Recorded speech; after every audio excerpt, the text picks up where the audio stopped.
Assalamualaikum warahmatullahi wabarakatuh. Mari kita saksikan ngaji bareng bersama Anggra Putri Tania dan kali ini mengambil tema berjima dengan baik menurut Islam. Dukung terus channel saya semoga semakin berkembang. Bagaimana cara yang baik dalam melakukan jima? Jima itu adalah istilah kata dari berhubungan intim yang ada di dalam kitab fikih yang disebut dengan jima. Nah, jima yang benar itu ada etika yang baik dalam berjima. Jikalau suami istri melakukan jima setiap hari, di dalam kitab Qurratul Uyun itu tidak boleh karena bisa menyebabkan penyakit kepada keduanya. Jadi sebenarnya yang disunahkan untuk berjima itu adalah 4 hari sekali atau maksimal seminggu 3 kali. Dan ada waktu-waktu yang dimakruhkan di dalam hubungan jima, yaitu di awal bulan pertama, di pertengahan bulan, dan di akhir bulan. Kenapa dimakruhkan? Karena jikalau kita melakukan jima dalam waktu yang dimakruhkan di dalam kitab, itu setan-setan itu berdiri di lubang jakar si laki-laki. Maka dari itu kita harus bisa waspada. Mungkin tidak ada bahasa atau dalih yang mengatakan larangan dalam hubungan suami istri ya. Tapi di sini kita harus tahu waktu. Karena kalau misalkan kita nggak tahu waktu, di situ kita akan melahirkan banyaknya setan-setan yang ada di dalam diri kita. Karena etika dalam berjima itu, kita harus membaca bismillah. Kita harus membaca surat Al-Ikhlas 3 kali dan ayat kursi 1 kali. Setelah itu boleh melakukan hubungan suami istri. Dan di saat kita berhubungan suami istri, si suami tidak boleh mencium kedua mata istri. Kenapa? Karena di dalam kitab Qurratul Uyun, menurut Ibnu Yamun, bahwa mencium kedua mata istri itu akan menyebabkan pertengkaran. Munculnya hawa nafsu emosi ke dalam diri, karena yang mencium ke kedua mata istri itu adalah bisikan dari syaitan. Nah, makanya untuk para suami harus bisa waspada, harus tahu bukan hanya karena kasih sayang mencium kedua mata istri, tetapi itu adalah bisikan dari setan untuk bisa melahirkan setan yang ada di dalam diri kita. Itu juga nggak boleh ya, karena etikanya si suami sebelum bercumbu atau sebelum berjima itu melakukan sunah-sunah yang disunahkan oleh Rasulullah SAW, yaitu memegang kedua tangan istri, mencium keningnya, mencium pipi kanannya, dan setelah itu melakukan pemanasan. Setelah melakukan pemanasan, di situ disunahkan laki-laki untuk menyetubuhi istri dengan cara apa? Yaitu matikan lampu, pakai lampu tidur, berarti remang-remang kan ya. Setelah itu angkat kedua kaki istri dan pantatnya diganjal dengan bantal, itu sunahnya. Dan laki-laki menyetubuhi istri posisi di bagian atas. Kenapa harus di bagian atas? Karena di bagian atas itu merupakan kenikmatan yang luar biasa, yang tiada tara, yang akan dirasakan oleh keduanya.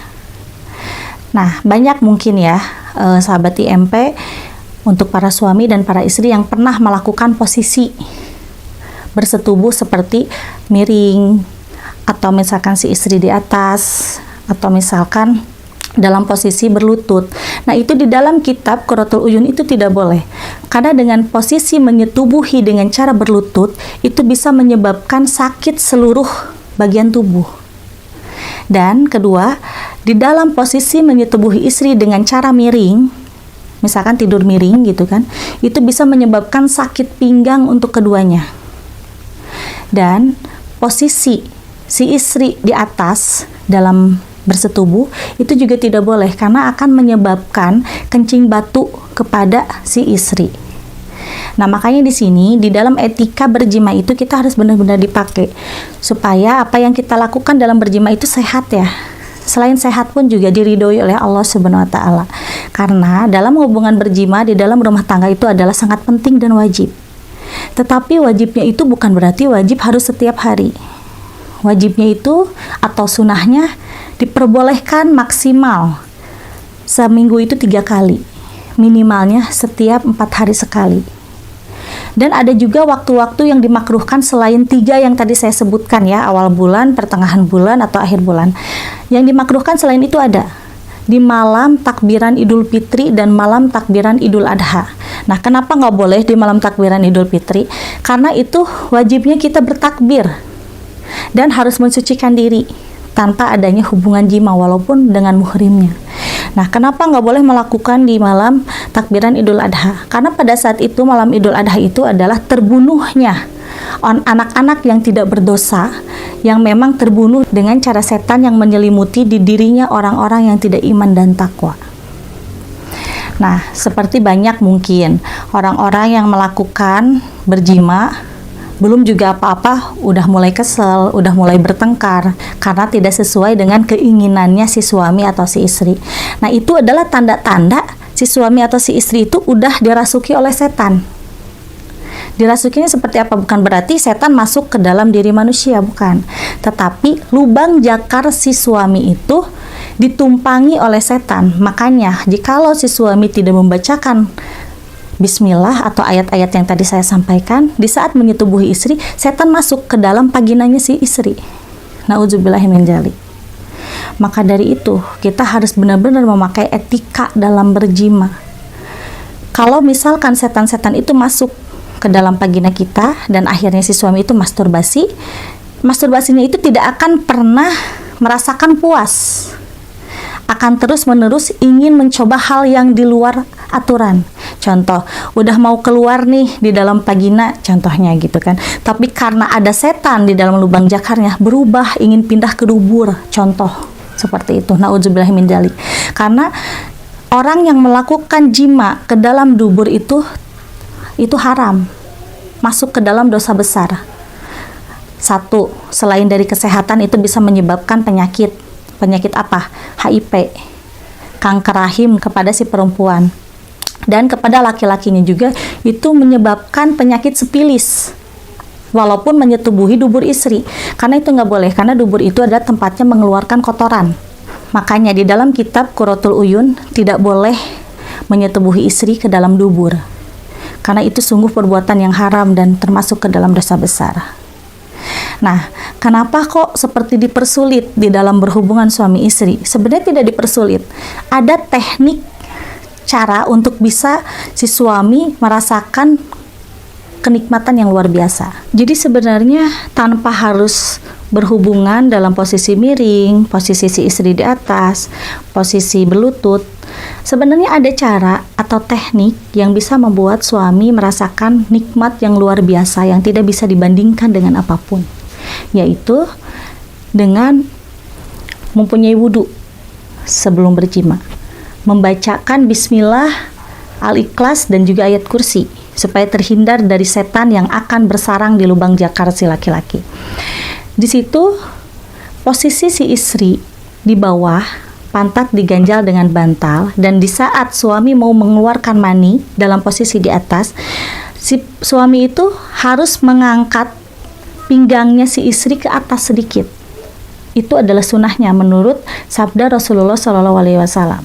Jadi kalian sahabat IMP bisa mencoba dengan cara itu, karena ini merupakan seks Islami sesuai yang ada di dalam kitab Qurratul Uyun yang pada saat itu sering sekali dipelajari oleh para santri supaya bisa mendapatkan kebahagiaan dalam berjima di rumah tangga. Nah, banyak juga kan orang-orang yang selalu aral ya di dalam dirinya di saat mau melaksanakan kewajiban batiniah, yaitu berjima. Nah, itu adalah tanda dan ciri-cirinya setan sedang menaungi di dalam lubang jakarnya. Jadi di situ si istri harus tahu, jikalau si suami nafsunya berlebih, di situ harus kita tahan. Bukan berarti kita menolak. Karena sesungguhnya jikalau istri menolak keinginan suami dalam berjima, malaikat akan murka, Allah pun juga akan murka. Tapi di situ kita harus lihat dulu nih, keinginan suami itu atas dasar apa? Atas dasar sesuai sunnah atau atas dasar sesuai nafsu yang di luar batas? Kalau misalkan atas dasar sunnah, berarti si suami itu tahu cara dalam berjima itu dalam waktu yang mana? Waktu yang tepat atau yang dimakruhkan? Kalau di dalam waktu yang tepat, si istri wajib meladeni suami dengan senang hati.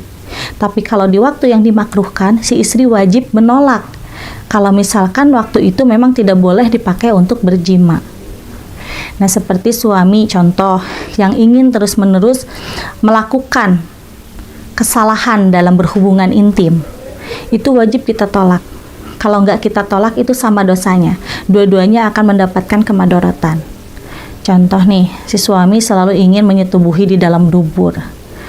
Walaupun hanya ditempelin saja, nggak masuk gitu kan, itu tetap tidak boleh. Karena sesungguhnya dubur itu harus dijauhi. Jangan pernah tersentuh oleh tangan si suami, apalagi dengan jakarnya. Karena itu akan menimbulkan hawa nafsu amarah yang berlebih kepada si suami. Yang di sana nanti akan muncullah keseuzonan si suami terhadap istri. Itu sudah tertulis di dalam kitab Qurratul Uyun. Jadi jikalau saya berbicara seperti ini tidak bid'ah, karena memang sudah tertulis. Berarti itu tidak mengedepankan etika di dalam berjima. Berarti itu hukumnya juga sia-sia ya, makruh. Nah, yang harus kita harapkan di dalam berhubungan jima itu adalah sunnah dan ridhonya Allah.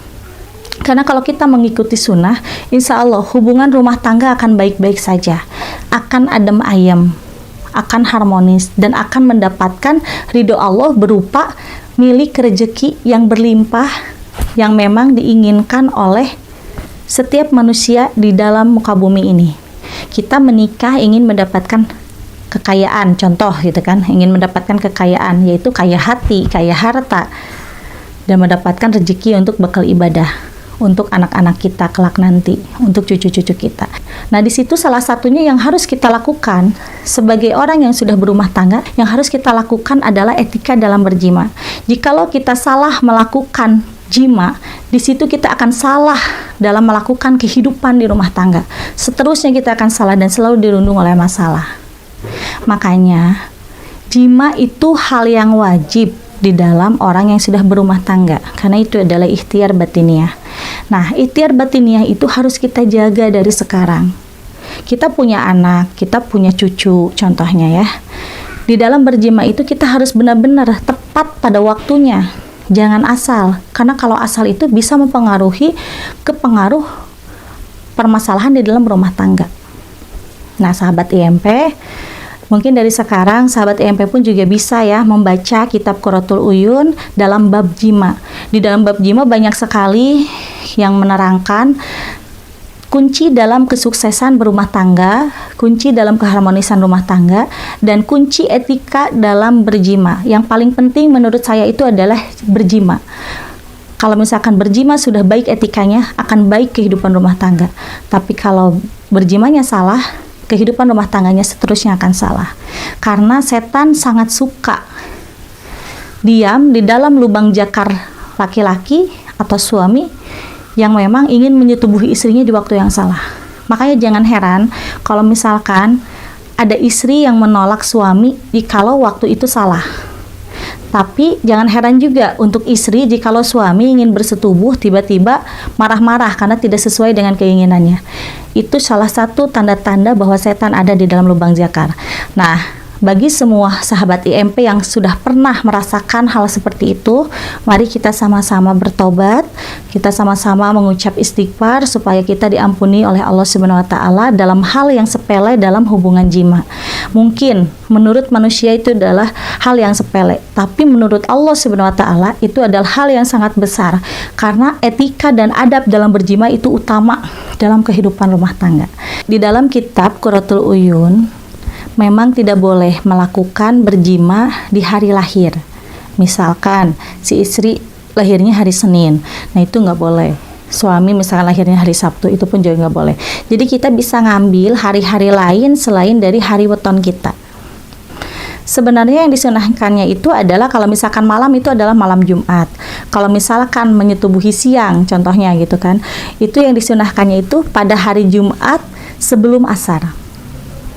Jadi di dalam 1 tahun itu kan ada bulan-bulan yang disucikan ya, dan ada juga bulan-bulan yang memang diharamkan. Nah, di situ di saat bulan suci kita nggak boleh melakukan di awal bulan, di pertengahan bulan ataupun di akhir bulan karena itu dimakruhkan. Jadi kalau misalkan melaksanakan jima di siang hari itu lewat dari jam 10 pagi sampai jam 1 siang itu boleh. Dan kalaupun malam itu boleh dilakukan setelah bada isya sampai jam maksimal sampai jam 1 malam. Lewat dari jam sekian itu bisa menimbulkan berbagai macam penyakit ke keduanya. Nah, banyak kan ya orang-orang yang pernah merasakan atau punya penyakit seperti kanker rahim. Itu penyebabnya dari apa? Sebenarnya penyakit kanker rahim bukan berarti penyakit yang diakibatkan dari makanan, tapi itu jelas punyanya penyakit kanker rahim itu karena memang jelas dari kesalahan berjima. Biasanya, contoh, si suami sering gonta-ganti pasangan, itu bisa mengakibatkan si istri punya kanker rahim. 2, si suami sering menyetubuhi istri ke dalam dubur, itu juga bisa mengakibatkan kanker rahim. Terus si suami sering memasukkan jari-jarinya ke dalam lubang vagina, itu juga bisa menyebabkan kanker rahim. Nah, mungkin sahabat IMP pun juga ada yang bertanya ya, bagaimana itu jikalau jakar dimasukkan ke dalam mulut, apakah boleh atau tidak? Jelas tidak boleh, karena itu sebenarnya tidak ada di dalam hukum Islam. Sebenarnya seks Islami di dalam hukum itu sebenarnya terbatas dan orang-orang itu jarang mampu untuk bisa melaksanakannya karena keinginan manusia itu didasari dengan hawa nafsu birahi, bisikan setan yang ingin lebih atau menentang di dalam hukum dan aturan. Nah, makanya etika dalam berjima dari sekarang tolong kita pakai semuanya sesuai yang ada di dalam kitab supaya kita senantiasa dirahmati dan dilindungi oleh Allah Subhanahu wa taala. Nah, sahabat IMP, ada juga waktu-waktu yang dilarang ya dalam hubungan berjima. Biasanya orang yang mempunyai hawa nafsu yang tinggi itu pasti suka melakukan hal-hal yang bertentangan di dalam agama, yaitu menyetubuhi dalam keadaan istri sedang haid, menyetubuhi dalam keadaan istri sedang nipas. Nah, itu sebenarnya sesungguhnya sangat tidak boleh, itu sangat dilarang dalam hukum. Karena menyetubuhi istri dalam keadaan haid dan nipas itu perbuatan yang sangat tidak diperbolehkan, haram dan dosa besar. Jadi dalam melakukan hubungan suami istri dalam keadaan istri sedang haid dan sedang nipas itu sangat tidak boleh karena hukumnya haram dan termasuk ke dalam dosa besar. Sama halnya dengan suami menyetubuhi istri lewat dubur. Nah, di sini sahabat IMP, kita boleh melakukan hubungan jikalau keadaan kita dalam keadaan istihadah. Istihadah itu kita mengeluarkan kotoran di dalam rahim tetapi bukan dalam keadaan haid dan nipas. Itu masih boleh melakukan hubungan suami istri. Nah, sahabat IMP, mungkin penjelasan dari saya cukup sekian dalam bab jima di dalam kitab Qurratul Uyun. Insya Allah kedepannya saya akan membahas lagi tema yang lainnya. Saya pamit undur diri. Wassalamualaikum warahmatullahi wabarakatuh.